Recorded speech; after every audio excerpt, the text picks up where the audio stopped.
चलिए खबर आपको विस्तार से दिखाते हैं और बात करते हैं मकर संक्रांति पर चल रही प्रदेश बीजेपी में सियासी पतंगबाजी की, जहां पर मौजूदा प्रदेश अध्यक्ष पतंग को परवाज देने में लगे हैं। वहीं हाल ही में बीजेपी में लौटे घनश्याम तिवारी विपरीत दिशा में पतंग उड़ाकर अपनी छत पर वापस आ गए। प्रदेश बीजेपी में सियासी पतंगबाजी, आसमान में उड़ी सियासत की पतंग, नेताओं ने खींची राजनीति की डोर। संक्रांति, सियासत और पतंगबाजी।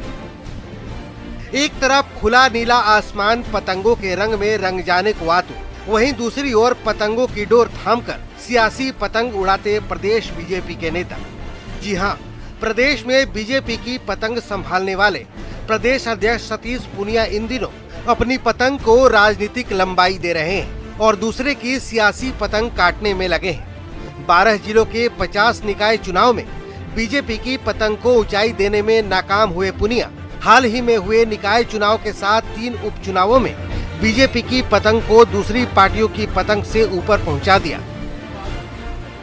मुझे लगता है कि यदि हम राजनीतिक तौर पर पतंग को और सियासत को यदि कंपेयर करें तो ये ठीक है कि लोकतंत्र की तरह रंग बिरंगा काम है, प्रतिस्पर्धा भी है, लेकिन हर किसी का यत्न होता है कि उसकी पतंग ऊंचाइयां छुए, उनका विचार ऊंचा छुए। और मैं गर्व कर सकता हूं कि आज मैं दुनिया की सबसे बड़ी पार्टी। वहीं दूसरी ओर बार बार पतंग की डोर को अपनी ओर खींच रहे प्रदेश बीजेपी के नेता घनश्याम तिवारी 2013 से 2020 तक विपरीत दिशा में पतंग उड़ाने की कोशिश में लगे रहे, लेकिन दूसरी छत से पतंग उड़ाने में सफल नहीं हुए। आखिरकार एक बार फिर अपनी ही छत पर लौटकर अपनी सियासी पतंग को राजनीतिक ऊंचाई देने में लगे हैं। हवा में आ गई है और पतंग को हवा भी लग भी रही है और पतंग हवा के साथ साथ उड़ेगी।